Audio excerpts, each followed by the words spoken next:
When you think about digital nomads, you probably think about laptops by the pool, watching sunsets, sipping coconuts in a beach club. And yes, there is some sort of that involved as well.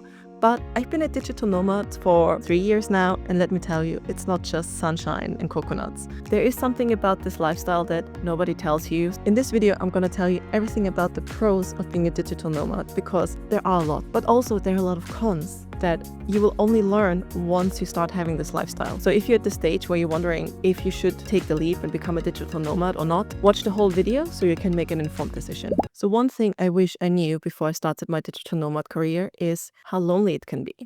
And it might sound crazy because yes, there are a lot of networking events, and yes, there are a lot of opportunities, and I met the most amazing people since I've been a nomad. When you meet them, you become super, super close. But the thing is, every time you go to a new location, you don't know anyone, unless you go there with a friend, or maybe you know a friend who's already there. When you just start your digital nomad journey, chances are you don't know anyone who's there. So it can feel very, very lonely. When you go somewhere new, you have to figure out where is a location that's safe, which location is convenient so that there are good working environments nearby. But this journey is not easy. You will have to do that alone. Before you find those people, you will be on your own. If you're worried about spending time alone, being a digital nomad might not be for you.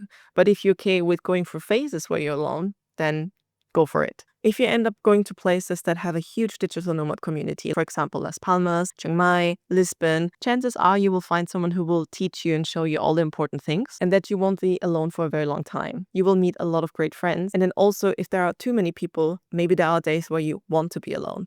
But it's going to be a little bit hard because you will have a lot of FOMO because all of your friends are going to this thing, or several people ask you if you want to come here, if you want to go there. So you go through a phase of loneliness, but then you also go through a phase where it's like, I need some time to myself. It's tricky to balance those things, but be aware that there will definitely be phases of loneliness. One thing that I loved about this loneliness, though, is that wherever you go to a new place, you can completely reinvent yourself. Nobody there knows you, so you don't have to fit into the box that you are known for. So for example, if you're known to be the accountable one, the reliable one, if you go somewhere new, you can reinvent yourself. You can try to be the funny one. You can see how that is, and maybe you are actually funny. You can reinvent yourself every single time you go somewhere where nobody knows you, because sometimes we think we know who we are, but then it's just the labels that we got from other people. So we inherit that, and then we think we are that, and then we become that. The thing with being a nomad and not knowing anyone is you go there as a blank page, and you can decide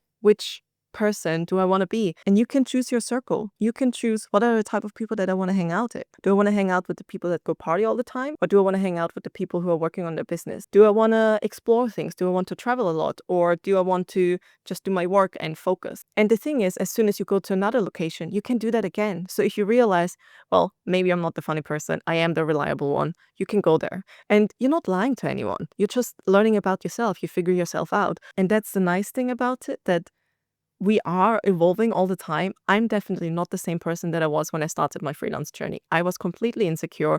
I was like, oh, nobody's going to like me. How am I going to make friends? And now I'm like, I know wherever I go, I will make friends. I know I will make friends because I learned who I am, who I'm not. I gained a lot of confidence with constantly having to expose myself to strangers. There was one girl I met when I lived in London, and she was also Austrian who moved there. And we were not really close friends, but we had a friend in common. We met somewhere, and then we had this train journey back. And I initially thought, I don't know what I'm going to talk with her about, because like we don't know each other that well. And that was before I had my nomad journey. Now I know you can talk about anything with anyone. And also the nomad community is very open-minded, so they will usually welcome you. All of them have been through that phase of, oh, it's fucking lonely. So they are more likely to welcome you. When they see someone who is alone, they're likely going to approach you and be like, do you want to join us? Maybe not every single digital nomad is like that. It also depends on their phase, because maybe they just had a very social phase and now they want to focus on their work. So maybe they avoid people. So however people treat you, don't take it personal. Like, you never know what they are going through. So maybe they're avoiding people for whatever reason, or maybe they just have different goals at the moment, which is why they don't want distractions. And that girl, basically, in this journey, we were talking, and I don't know her really well, but she's kind of from the same town, and she was always one of the popular girls. And I never felt like I'm a popular one. I wouldn't say I was unpopular, but I never stood out. She was the one where like I knew about her because the other guys that I went to a different school with, talked about her. So I knew she was one of the popular girls. And I didn't want to like her. So I had this subconscious thing of like, I don't want to like her. Because the picture in my head was like, oh, she's this stunning, beautiful, amazing girl, and everyone loves her. So there must be something wrong about her. And then we were talking. She's actually pretty nice. And one of the things that she said, and I found that so remarkable, was if people really know me, they will like me. If someone tells me that they don't like me, it's because they don't actually know me. And I love that. I wish I had that confidence to, instead of blaming myself that, oh, maybe I'm not a good person, maybe I'm not a fun person, maybe I'm not nice to hang around with, and that's why they don't hang out with me. It's actually, no, they just don't know me. Because if they would really know me, they would hang out with me. And I really admire that. And in a way, part of me thinks like, oh, you're just being so overly confident. And it's like, no, you just know yourself. And one of the beautiful things of being alone, being exposed to strangers and reinventing yourself all the time, you will actually get to learn yourself in a way that you would never learn about yourself when you stay in your hometown and always stay where you always lived, because you will never leave the comfort zone and you will never leave this area where you're full of the label of, oh, the smart girl, the arrogant girl, the stubborn girl, whatever label it is that you have. You will never be able to have a blank state where you can break out of it, because there will be someone who knows you in a certain way. So you will try to fit that box. But if you go travel, if you're alone and you have a blank slate, you can completely reinvent yourself, which is not easy because there are so many different character traits that you don't know that you have. Like, supposedly I'm funny. People tell me I'm funny. People also tell me I'm confident, which shocks me the most because I don't feel like it. But also, these are new labels and I'm welcoming them in, and I can choose which label do I want to take on and which label do I want to pass on. The other thing nobody tells you is, and again, it's part of this loneliness friendship topic, it's that you will get very intense friendships and then those people will disappear from your life. And it can also be that maybe you end up in one of those groups where there is a person that always organizes things and they're like, oh, today we have a reservation at this place, bring your friends, or we're going to host a picnic there, invite anyone. This can be super, super fun. But then as soon as this person leaves, it feels like your community is gone because there isn't that person who initiates the group things. And then you have to put yourself out there more to do things with other people.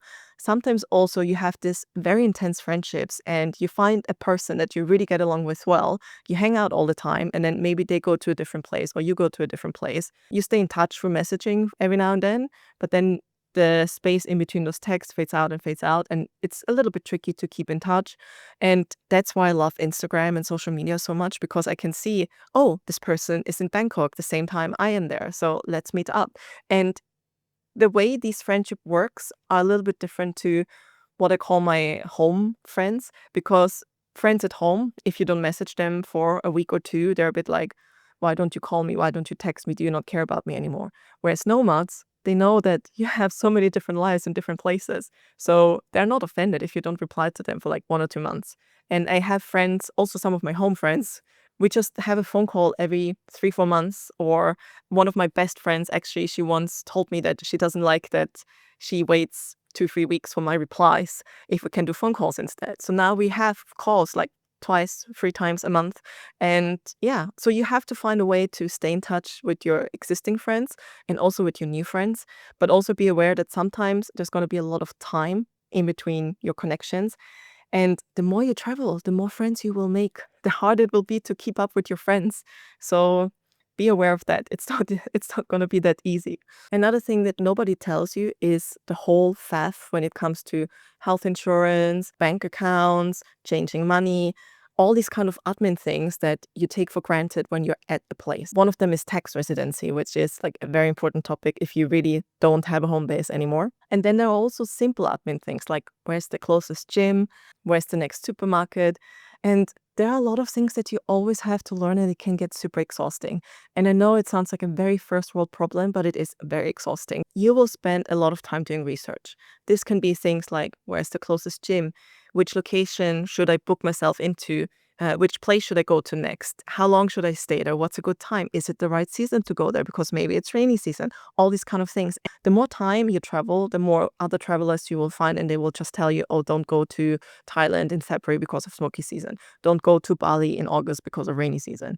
But it will take time to learn all of the good and the bad seasons of each place. And the more you travel, the you will actually experience it. So I, at some point, just booked a trip to Thailand, not knowing it's smoky season. And then I stayed there and it's like, okay, I'll remember that now. I'm not going to do this again. And I'm also telling other people not to go. But then also some smoky seasons, like last year, wasn't actually that bad. And it was super nice to be there because it wasn't that crazy smoky and it was quiet. There was no traffic. It was super nice. So sometimes it's worth it to go to places in low season, but be prepared to spend a lot of time doing research, especially when it comes to looking for accommodation, because your requirements of finding a good accommodation when you go on holiday is very different to when you live somewhere. And I think like being a nomad, you're actually trying to live in a place for a certain amount of time, and also the amount of time, that's a tricky part. Like how long should you stay somewhere?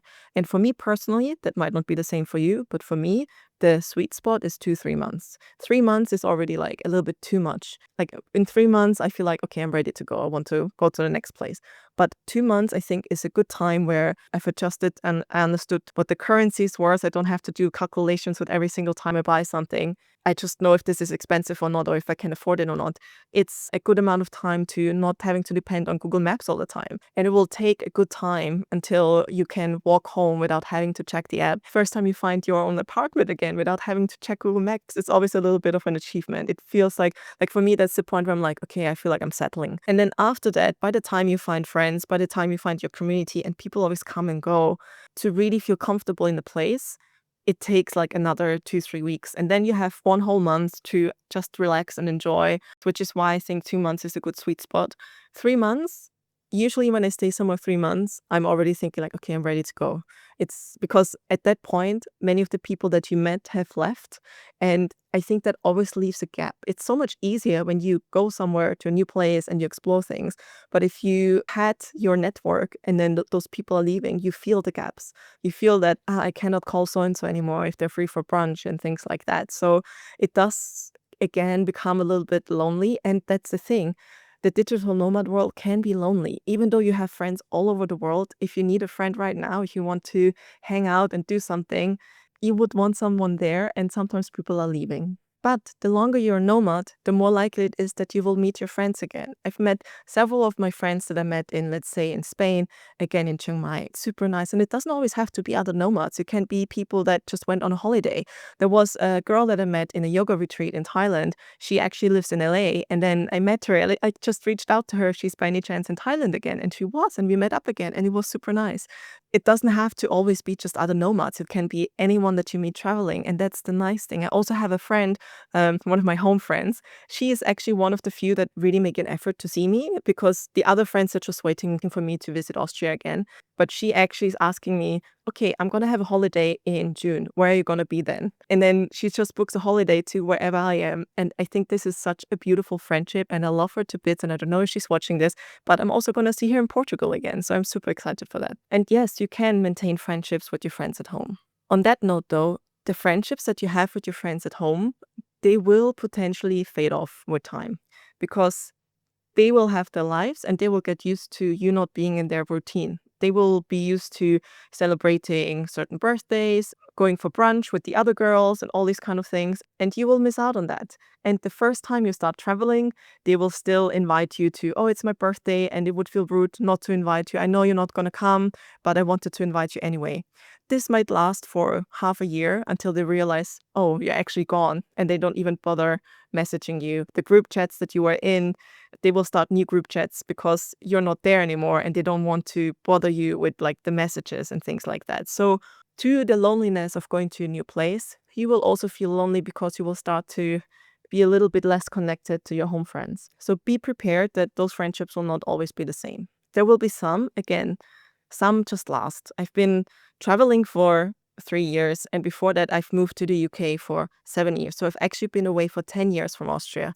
And I still have some of my friends there. And those are the good friendships that last. And in my opinion, a friendship isn't based on how much time you spend together. It's about the type of conversations and can you call that friend if you need to talk to someone. That's a much more important metric than the actual time you spend together. The other thing is when you have your travel and then you come back home, and that's the weirdest phenomenon I find is you experience so many things in, let's say, a 1 year that you're gone. You will have been to, like, if you travel, let's say, every 2 months, you will have been to 5 to 6 different countries. You will have met so many people. You will have learned so much about yourself because, again, you reinvent yourself all over again. You will gain confidence and you will probably gain new skills because you will talk to other people. They will do workshops with you. You will do things that you wouldn't do at home. So every time you go back home, you feel like you've grown.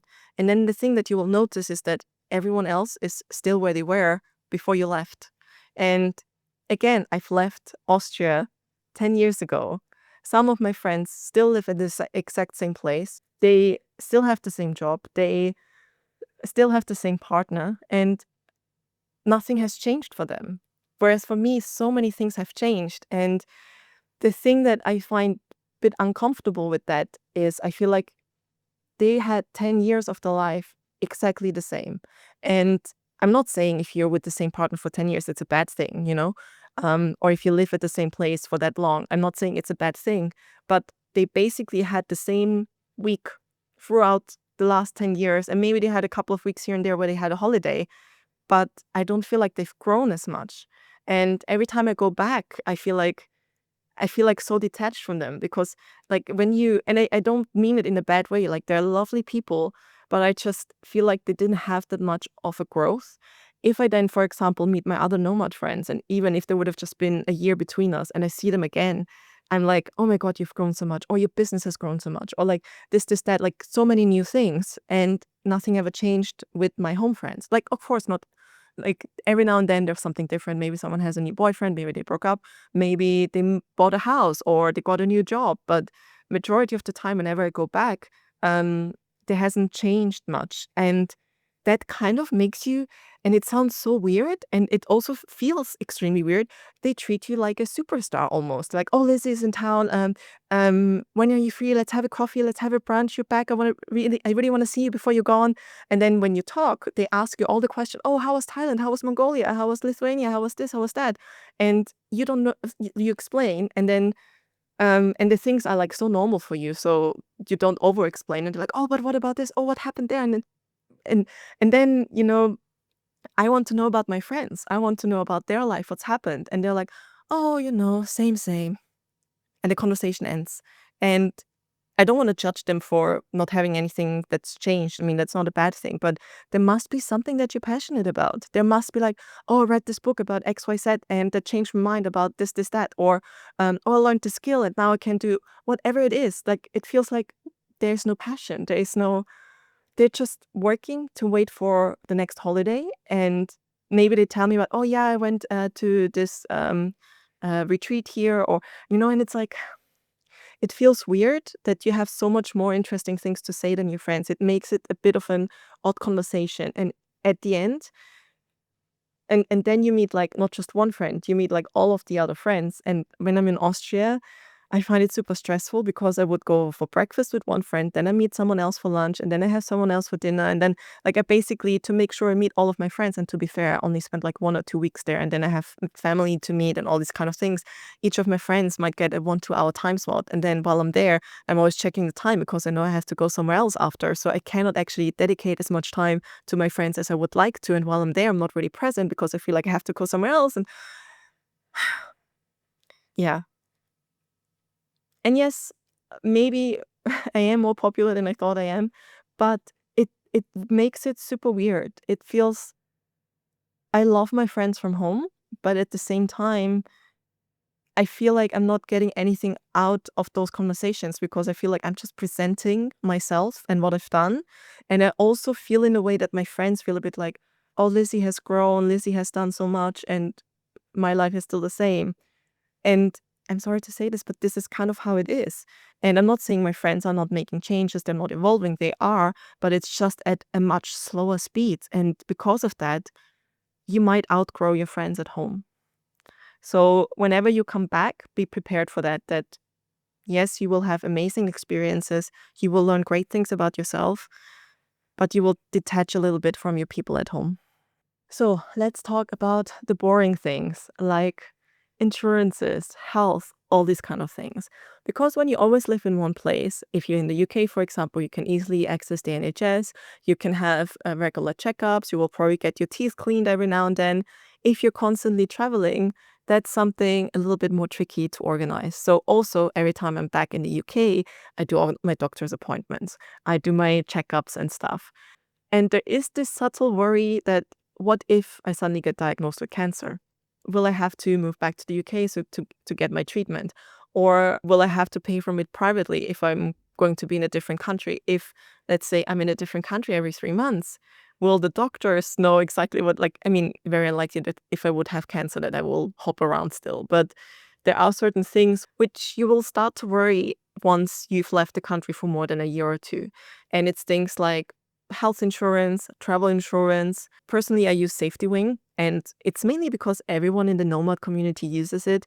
I don't know anyone who actually had to make a claim, so I don't know how reliable they are with that. And it's simple because they cover you, they just tell them which countries you're at, and you just pay monthly and you can cancel anytime.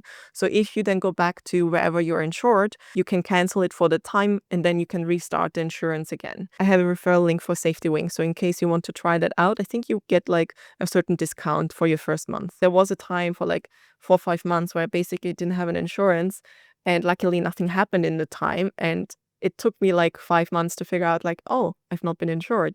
If I would have broken my leg, if I would have had an accident, all these kind of things while I'm abroad, I would have had to pay for it from my own pocket. And some nomads are saying, don't pay insurance because let's say you're in Thailand, it's actually quite cheap to go to the doctors and get things done. But if something really serious happens, like for example, you break a leg or you have some kidney stones and you need you never know. Like when you're pretty young, you might not worry about this. But the older you get, the more you realize, well, something could happen. And maybe I will have to be in hospital. And maybe it's a hospital where they don't speak my language, but it's all these health terms that I would like in my own language. So it's good to have insurance, and maybe even insurance that covers for a trip back home if you're still registered at home, depending on how long you will be traveling. But those are things that you need to sort out. And another thing that I've heard of, and maybe if I would have heard of that before Safety Ring, I might have joined that, is called the Red Passport or something like that. I'll put the link in the description. I've not tried it, and I also came across them through the marketing. Good marketing doesn't always mean good product, but basically, supposedly, if you're sick, if you have to go to the doctors, you can go through the register, say which doctor you want to go to for what reason, and then they upload some money, they give you some credit onto the card, so you never actually pay by yourself. You already have the credit to pay for the treatment, which sounds great, but I've never tested it. I don't know if it actually works, and I don't know if they cover everything that you would need to cover. And I doubt that they will cover regular checkups like dental cleaning or to check if your molds are not anything dangerous, things like that.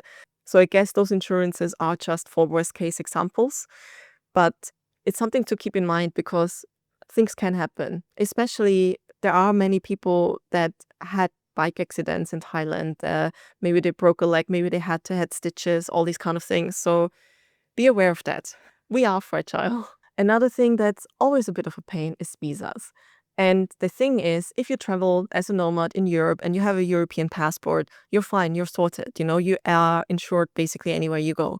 But as soon as you go to Asia, if you go to America, America especially has like special health insurance, it's usually more expensive. It will be a little bit tricky to find the right visa for you. And keep in mind that you're not actually legal in most of the countries. So me as an Austrian going to Spain as a digital nomad is no problem because as a European, I'm allowed to work there. But me being in Thailand, if I wouldn't have dual citizenship, it's not actually allowed. I mean, there is the digital nomad visa, but to officially work from here, you kind of need a digital nomad visa. And there is a bit of a gray area. I have another video which is a little bit more about specifically being a digital nomad in Thailand. But there are areas also in Bali I mean, it's very rare that someone's actually going to come after you, but just be aware that if you go and work remotely, that you're not really doing it in a legal way. And again, on the loneliness topic, wherever you go, you will feel a little bit lonely. It will take time to sort things out, and it will take time to find your people. But there's a solution to that. There's something called Colivings.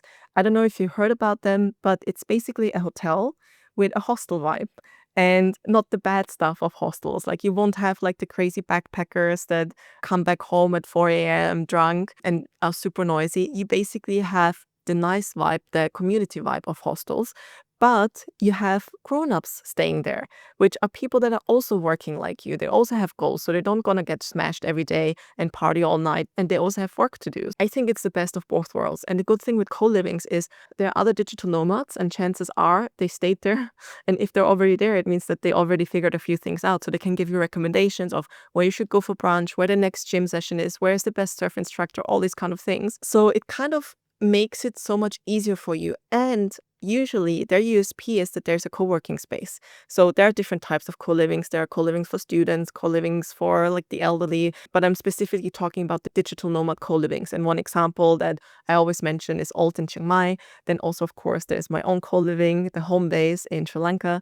There's Young Co-Living in Lisbon. There is the Re People Co-Living in Las Palmas. There are more famous brands like Outpost and Outside. I always mix up which one's which. But basically, the concept is the same in all of them. And it's that you have an accommodation, you have a co-working space, and you will find a community. And the community aspect is the thing that's a selling point for all of them.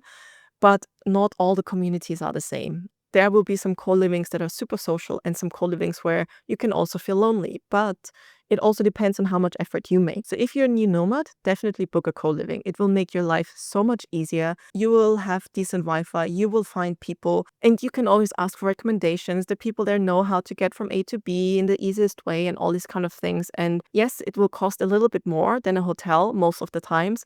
But you also have that USP that you will have a decent workspace. You won't have to find a coffee shop that maybe closes at 5 p.m., even though you work in a different time zone and you might have meetings at 8. So you will be sorted if you go to a co-living, a good co-living. So the other thing, which is a weird topic, is holidays as a digital nomad. Because you're constantly traveling, you're constantly on the road, or you're in a new place anyway, it kind of feels like you're on holiday, but at the same time, you're not. And I think at the beginning, often people are too much in the holiday mode. If the only time they ever went on a plane wasn't for work or to go somewhere to live, and it was just to go on a holiday, you will get into the mood of like, oh, I'm going to be there. I'm going to go to the beach. I'm going to get a coconut and all these kind of things. And definitely do that. Enjoy it. Like you've taken the leap to finally start this lifestyle. So go and enjoy it. It's not just like work, work, work, work, work. There will be phases where it's just work, work, work, work, work. But there will also be phases that are just relaxed and enjoy and have fun and that feel like a holiday. And I think that's for me why the digital nomad life is, I love it so much because right now I'm in Thailand. I'm in this super nice resort, which I got a really good deal for. And I'm just a 5-minute walk away from the surf beach. So if I have a longer gap, I can just go and surf. And I'm recording this on a Saturday, yes, but I mean, it's work. But also, I'm no longer having this Monday to Friday work mindset, Saturday, Sunday off. Sometimes I work every single day, but then also working every single day doesn't mean 9 to 5. Like now, I'm going to record this for a couple of hours and then I go on with my day. And then there are some Mondays where I will go for a surf as my lunch break. And I call it like having little bits of holiday throughout your day. So it might not feel like you actually need a holiday, but it will be good to have a holiday, to close your laptop, to not do anything for like a week or so. But at the same time, because you have so many bits of holiday in your day-to-day routine, I feel like a 1 week holiday or something is enough for me. I'm already itching to get back to work. And maybe I'm a little bit crazy. Maybe I'm not normal. And maybe it's difficult to understand for someone who works the 9 to 5 and has the routine and does the same thing every single day. But I'm actually enjoying work. I chose a career that I like. I have the flexibility that I like. I'm freelancing, so I'm my own boss. Like I can choose my hours. And of course, sometimes I will have to do things that the client wants, but then I choose that in this period, I'm going to do a 9 to 5. It's all up to you. And I remember my sister came to Thailand and she had this whole month off. She had this whole month off because she accumulated overtime and she took her holidays. So she had this whole month of just relaxing, doing absolutely nothing, being able to travel. And part of me was like, I miss having paid time off because every time I'm off, I was the one paying for myself, like I don't have paid time off. But then I had this realization that my sister is working 11 months to be able to have this 1 month off. And then after that, she will, like, maybe she's not going to do another whole month. Maybe she will do like a 2-3 week holiday here or there. But I had this realization that I don't want to work 11 months to have 1 month off. I'm really, really happy to work a little bit every day so I can have my holiday every single day, or that I can really enjoy my weekends. Or I sometimes really enjoy working on weekends because that's when I know my clients are not gonna message me and my email inbox is not gonna, like, I'm not gonna get Slack messages, I'm not gonna get any emails. I can just focus on work. I like doing that. For me, it doesn't matter what day of the week it is. Like, I'm gonna enjoy the day no matter what. Another thing that might sound a little bit odd is when you're a digital nomad, you're gonna be exposed to so many different people from so many different backgrounds. But the thing that all of these people have in common is they are the people that left the checklist life. This kind of idea that you have to go to school, get an education, get a job, find a partner, buy a house, like all these kind of things. The people that do this nomad lifestyle are the people that break out of that box of expectations of what a good life is supposed to be. So by default, those people have a different mindset. And you will learn so many things, not just about yourself, but about different topics in the world. People will come up with topics that are about attachment styles, trauma, gender fluidity, racism, male fragility, white fragility, all these kind of things where at the beginning you're like, what is this? What is this topic? But then it becomes so normal. People don't just talk about what's the best washing up detergent for white clothes, like some of my home friends do. I really hope they don't know. Well, if they're watching this, I don't think they would be offended. The topics that you will have with other nomads are just a little bit more in depth. I find them more interesting because they're more about life, they're more about people rather than just practical things. And of course, there's a lot of on the surface conversations, but there are also a lot of very deep conversations. And sometimes the best conversations are the ones you have with strangers because there is no barrier, because there is no expectation of how you are meant to be, or you don't expect anything from them. And people that are nomads are, in my opinion, very open-minded, and they're very open to new people and other people's opinion. And of course, there are some very stubborn people, me probably included, but people are a little bit more flexible with what they believe and what they don't. They're open to thinking, oh, maybe I'm not right about this. And they're open to be convinced about potentially being wrong instead of being very much in their way. So you will have better conversations. And because of that, you will grow, your mindset will grow, you will have more opportunities. You will not find it crazy anymore that someone makes £10,000 a month because you will meet people that make £10,000 a month. So yeah, be prepared that you will grow out of the box that you know. And growth is very uncomfortable. It can hurt, but when you grow, you will be so glad that you did because you would not want to be back. Because especially when you grow and the longer you travel, the more you see the difference between the friends that stayed there and yourself. And you will be glad that even though this pain is difficult, even though being so detached from home is difficult, it will be so worth it. So things that are really, really normal for you are not normal for other people. Like now, for me, I'm in this bubble where everyone I meet is a digital nomad. And I remember once going back to Vienna and I was meeting one of my friends and she invited me to this meetup, and she's a super social friend. So because in Austria, it's often like you just hang out with the kind of people that you know, and it's very hard to join the group as an external person. Even if we would all meet and let's say I have a friend, they might, and if I would ask, is it okay if they join? They might be like, oh, can we keep it as oh, we're just meeting up as the girls from school, and she wasn't at school with us and all these kind of things. And it's a bit like, but you might like her. She's a great person. You're missing out on getting to know someone amazing because you feel like, oh, this is only for our group. Whereas as nomads, everyone's like, yeah, bring them. Because they've all experienced what it's like to be lonely. They all know what it's like when you don't have anyone that you can hang out with in a certain space. So people are automatically more inclusive. Time will work very differently as a digital nomad. And I had a conversation with a friend of mine, and we were saying that every time you go back, it's basically what I said. The friends are the same and you've grown so much. And you just have so many experiences. Like, I've tried so many different types of exercises that I probably would not have tried if I would have just been at one place.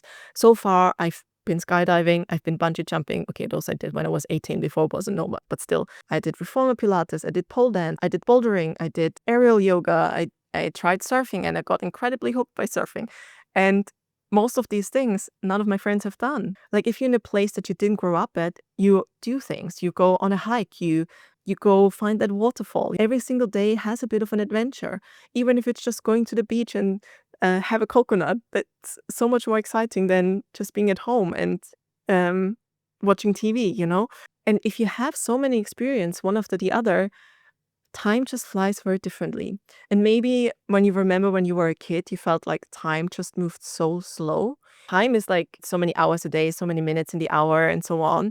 But somehow, sometimes time flies like crazy, and sometimes it feels incredibly long. And usually, when you ask children, they cannot wait to grow up. Like for them, it takes such, like everything is so slow. When you ask them 5 minutes, like, oh, it feels like so long to them if they even know how much 5 minutes are. But there are different theories of why that is. And one theory is that it's because you've not had that many first times. So the first time you walk, the first time you speak, the first time you go to school, the first time you meet a new friend, the first time you learn something new.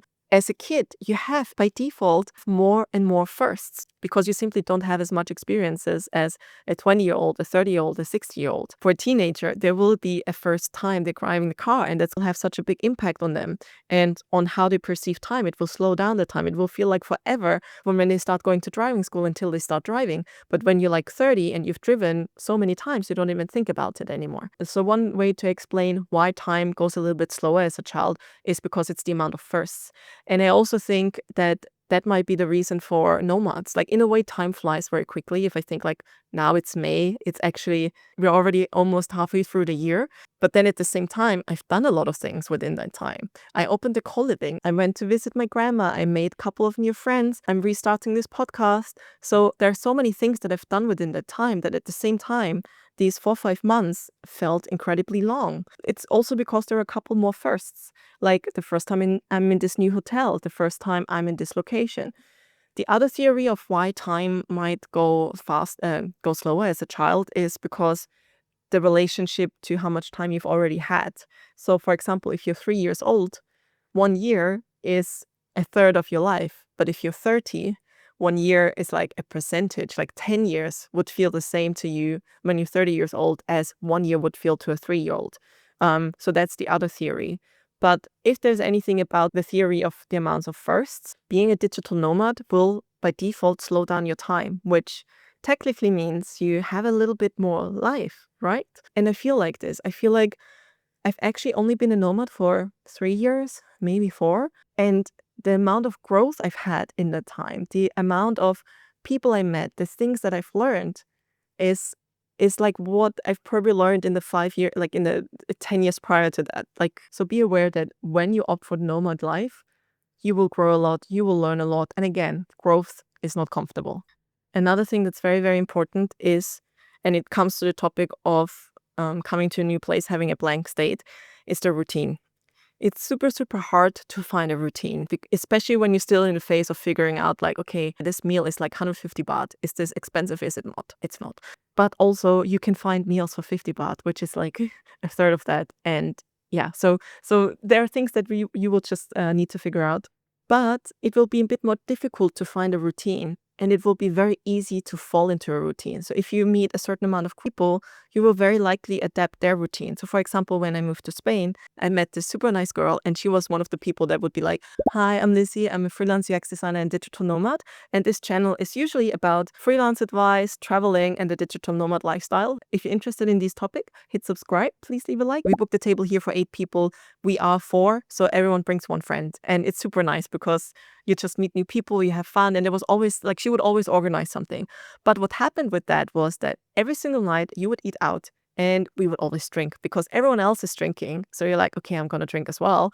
And you get into the habit of eating out, drinking every single night. And then in the morning, you're less likely to go to the gym because of that. And then you procrastinate on doing that. And then in the evening, you do the same thing. And you're in this loop of like, you're having fun, which is great, but also you're not working on your goals anymore. But then on the other hand, if you go to a place like for example, right now I was in Chiang Mai for the smoky season, and I went to this co-living that is is still very social, but somehow a bit more work focused. Like, for whatever reason, people there didn't socialize as much. And there wasn't something every single day, which was great because I get FOMO very easily. And everyone there was working, and I got so many things done there. And it's because I fell into this routine of productivity, which is like, how do you even fall into that? So be aware that every time you go somewhere new where nobody knows you, you can start from a blank state, and that also includes your routine. So if you want to start a routine where you work out in the morning, you hydrate well, you reduce your coffee, you go to bed early, try and align this with a new location. It will make it so much easier for you. So that's actually a massive advantage for being a digital nomad. One thing that's a massive con is that sometimes it can be very hard to find a good place to work from. May that be your Airbnb, because sometimes the internet is not good. Maybe it's your hotel, and usually hotel Wi-Fi is even more unreliable. Maybe you find a co-working space, but then maybe you have to pay extra for it. So again, co-livings are great because you usually cover all of those demands. And if you like me, you might enjoy working from coffee shops. It can be super tricky to find coffee shops which are laptop friendly, where they don't mind that maybe you occupy a table for 4 hours and just have 2 coffees. But also you will need to find those places. So often it takes time. But once you have 2, 3 coffee shops, you can just rotate between them. So yeah, finding a good place can be very tricky. You will need to do a lot of research. But again, like now I've been to Chiang Mai so many times. I have so many coffee shops that I can go to. I've been to Lisbon so many times. Like I know how to get free co-working access if I need to. You can check out this video. It's a very old one. So hopefully you can see that my YouTube has improved a bit. And sometimes you're in a country, power cuts are still the default, like for example in Sri Lanka. And we do have a battery in our co-living if there is a power cut which supports the router. So those are things that you need to consider when you do your research about which location you want to go to. So those are some pros and cons for being a digital nomad. Would I do it again? 100%. I've learned so much. I've had so many amazing experiences. I met so many great people. I would 100% decide to be a digital nomad again. And there is also this thing that many nomads are facing, that when they've traveled for a long time, there's this travel fatigue, that you've seen so many waterfalls, you've had so much amazing food, you've had so many great experiences that once you have them over and over again, you stop to appreciate them. And also there's this community that people come and go all the time. And sometimes it would be nice to have your set of people always at the same place. And I feel like the nomad world is shifting a little bit to people that want to be more like expats. They're trying to settle in a place and find a way to have that base and travel from there. And that's basically what I'm doing now with the home base. So I have the base there, and I'm spending a lot of time in Thailand. So I kind of also have a base here, even though I don't have one place where I leave all my stuff. But I have a place that I call home, which is 100% Chiang Mai. So I do see a trend of more and more nomads settling, especially after they've been nomading for like, let's say 3, 4 years, because it does get tiring.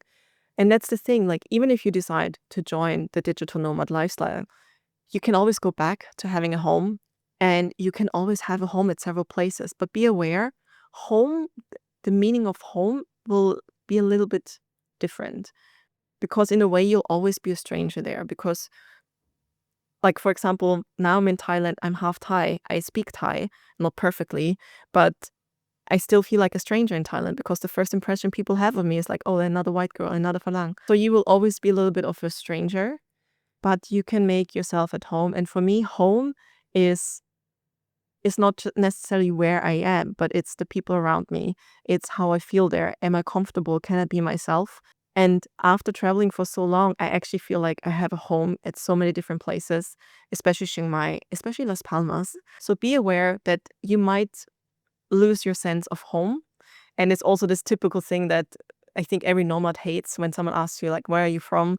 Because if you've traveled so long, you have no attachment to home anymore. Like, even if you grew up, let's say, in Spain, and you still love jamon and patatas bravas or whatever it is, you might not know what is happening over there. You might not know about the political situation. You might not know what it's like to live there anymore, because you've been away for so long. And people have been discussing, like, what's the best ice-breaking question to ask someone other than where are you from, Because for many people, it's a bit of an identity crisis, especially for me, like being half Thai, Austrian, and then having traveled, lived in the UK, and it feels weird to tell someone this whole backstory.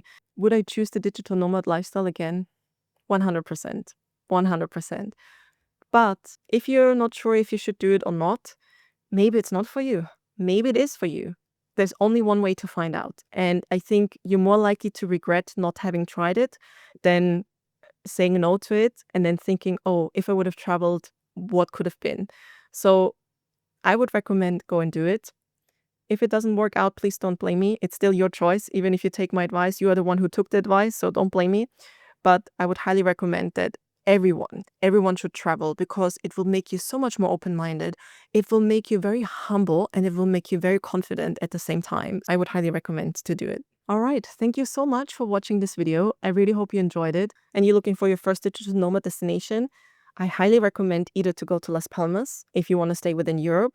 If you're happy to go somewhere a bit further away, I highly recommend Chiang Mai. I think those two places are amazing first nomad locations. Those two places are the ones that I always recommend to people to start because there is a great nomad community. There are co-livings. There are a ton of activities you can do.